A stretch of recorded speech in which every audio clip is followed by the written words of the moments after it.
the Quran inspires us, and I think there are many wonderful stories that we can, of course, take heed from and learn from. If you look at all the stories, I think there are very powerful lessons for us, for our families and our communities.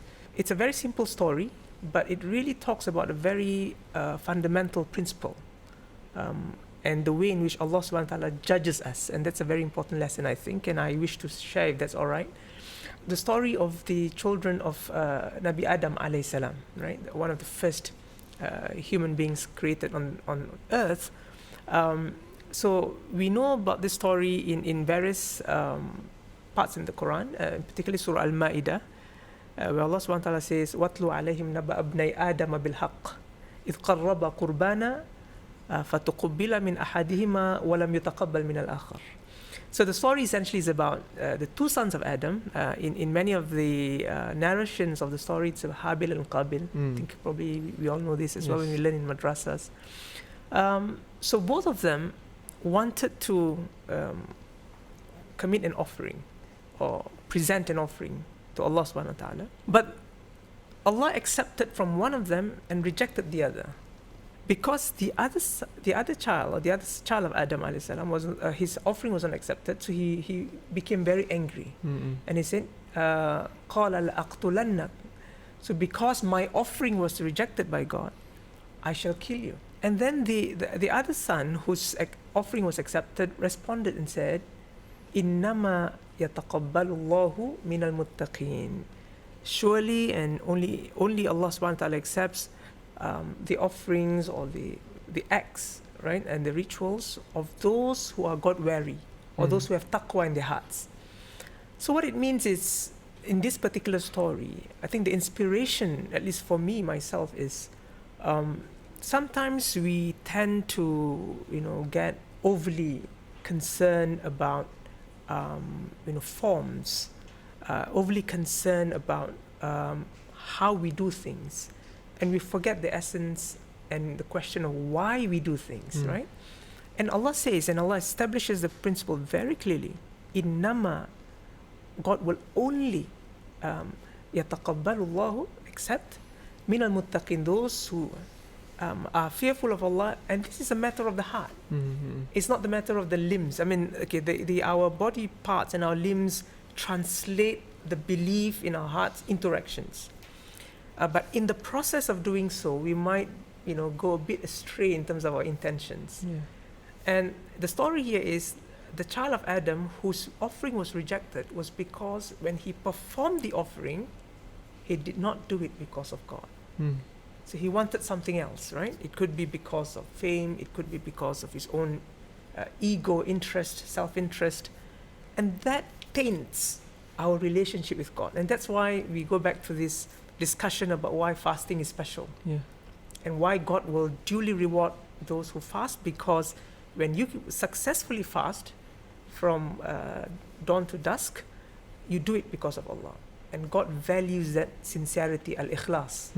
And same story in the offerings of the two sons of Adam alayhi salam. So stories like that in the Quran will inspire us, and I think we need to read those stories and try to really understand them. There's so many of them, and each will contain a very powerful lesson. The other way in which the Quran inspires us is it calls us, the readers, when we read, it reminds us to continue to think and reflect. And reflection is in fact, it's a unique human quality and character. What distinguishes us from other creations is our ability to use our brain that God has given us to think and reflect. Why? The question of why, right? The question of what, how, when, and who. These are questions or things that all other creations do, right? If you look at creatures, birds and so on, the animals, they go out, look for food, show love even for their, little babies, if you like, right? They do show a lot of love, they take care of them. They actually feed them. There is care and concern. But the question of why they do it, it's not that obvious. But for us, that distinguishes us from these creations. we should engage in the question of why we do things. I think we mentioned this before, tadabbur, tafakkur. And it's interesting, sometimes we think that the messengers, Rusul, Al-Anbiya and the prophets, they do not have to think because they were chosen by God. So it's almost like when they were born, they were given. God-given ability to just believe, right? But you read the Quran, then you'll find that it's actually not necessarily the case. Again, you go back to some of the stories, and very powerful stories in the story of Nabi Ibrahim alayhi salam, Prophet Ibrahim alayhi salam. He became a firm believer not only because he was chosen by God, but he engaged in that process of asking questions. And he also dared to ask God a question. In Surah Al-Baqarah, Allah tells us, وَإِذْ قَالَ إِبْرَاهِيمُ رَبِّي أَرِنِي كَيْفَ تُحْيِي الْمَوْتَى. And this conversation with God is so powerful. So when Nabi Ibrahim alayhi salam said to God, "Oh my Lord, show me how do you give life to the dead. Arini kayfa tuhyi al-mauta. Show me. I want to see how you give life to the dead." Because we know that when we die, we are resurrected. God gives us back lives and get resurrected, and we then face the day of judgment. So he said, how does this happen? So, Arini kayfa tuhyi al-mauta. What does God say? And this is the beauty of the Quran. God says, "Qala awalam tu'min." God says, "Do you not believe? Why are you asking me to show? Do you not believe? If you had believed, you don't have to actually ask me to show you." And Nabi Ibrahim alayhi salam responded, "Qala bala, indeed I believe, O Allah. Walakin liyatma'inna qalbi, but so that my heart will remain calm, that I have seen how it happens, how it works, that I no longer have any doubts." Because his role was not just for himself. His role was to preach. And mind you, preach to a people that was actively against that monotheistic belief in Allah, Tawheed. So they were against it, right? They believed in idols and so on. So he had to give that very powerful preaching and evidence about the oneness of God and the powers of God, including giving life to the dead. He said, and he requested that Allah showed him. And did Allah say, "No, I'm not showing you"? Because if you believe, right? If you don't believe, then it's a problem you have. If you look carefully, Ustaz Syazwan, you will find that sometimes when we respond to people, we do respond that way. We think that, no, why are you asking too many questions? You ought to believe you. So this story is about, the inspiration of the Quran is really about, the Quran tells us that it's okay to think, it's okay to ask, it's even okay to have doubts, right? But you need to be engaged in a process in which, when you have doubts, you seek to find the answers. And God will guide you along the way. And also you need to get guidance from, people who have the ability to, are trained to guide you. And there is a process for it. So Allah responded and said, and actually Allah acceded to the request, and Allah said, قَالَ فَخُذْ أَرْبَعَةً مِنَ الطَّيْرِ. Take 4 birds, فَصُرْهُنَّ إِلَيْكَ, and وَجَعَلْ عَلَى كُلِّ جَبَلٍ مِنْهُنَّ جُزْءًا. So take the 4 birds, cut them apart, and then put them on the mountain tops, in different parts, and you will see they will come back to you, all the 4 birds, because I will give them life, and they will come back to you. And Nabi Ibrahim alayhi salam then saw what happened before him and became more convinced, and also gained the power to preach that message of the powers of God. So that the Quran inspires us to think. There are so many verses in the Quran which talks about signs. Inna fi dhalika la ayatin liqawmi yadhakkarun, liqawmi ya'qilun. Indeed, in those things that Allah has talked about in these specific verses, there are signs for those who remind themselves, for those who think, for those who use their mental faculties. So these signs will appear to those people who actually seek for them, right? Who look for them. I am past 4 decades now, so I have very little recollection of my childhood days. But if you look at our children, I mean, you're your child now, right? 1 year old. Yes, Do you look at yes. your child? Is it a boy or a girl? It's a girl, yeah. It's a girl. You look at her. One of the things you might realize very quickly is they're so curious. Yes. They're so inquisitive. Yes, yes. Right? They will wonder. They will explore. They will touch everything. Correct. The yeah. more you say don't, the more they will want to do it. Yes. Touch it, because that's part of the learning process. Mm.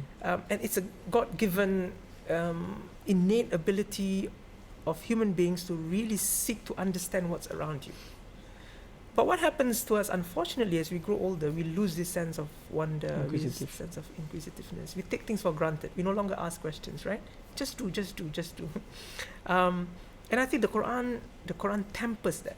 Mm. So if we read the Quran, it inspires us to keep on thinking, to keep on asking questions. Some questions can be very difficult, but nothing is difficult for Allah subhanahu wa ta'ala, right? So if we believe in Him, we can ask questions, we can have doubts about certain things. But if we are sincere in our pursuit of the answer, of God's guidance, we will find it. We may not find it immediately, but there is a way to find it. And I think that is a very important character of the Quran. It inspires us to look for answers. And, it's not just about our faith in Allah, but the character of finding answers will help us to deal with so many issues of our time, of humanity.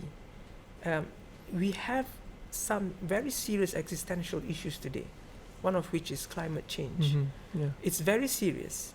We ought to ask ourselves as Muslims, what could we do to contribute, right?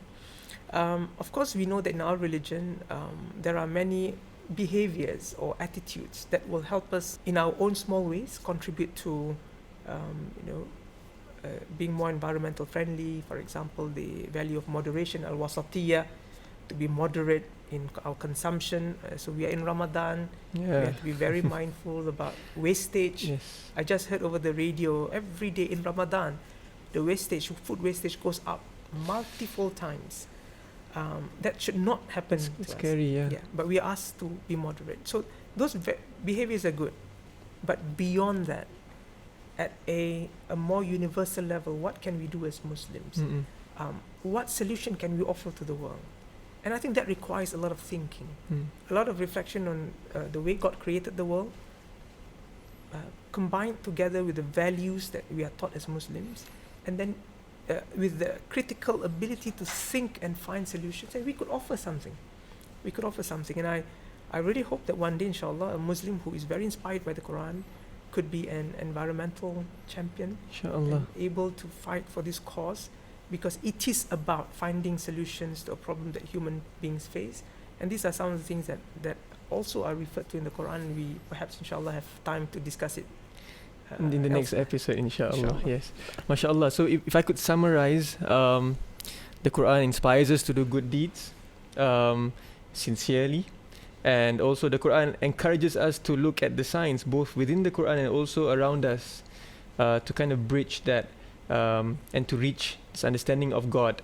And more importantly, I think, is finding God, we actually continue to radiate blessings to those around us, right? To help them out, to see how we can make the world a better place. And I think that's beautiful, that's powerful from the Quran, encouraging us to be better versions of ourselves. I can't wait to hear the rest of the roles which the Quran may offer us. So inshallah, I hope to be able to be joined by you again next episode, Inshallah. in Ramadan Quran Reflections.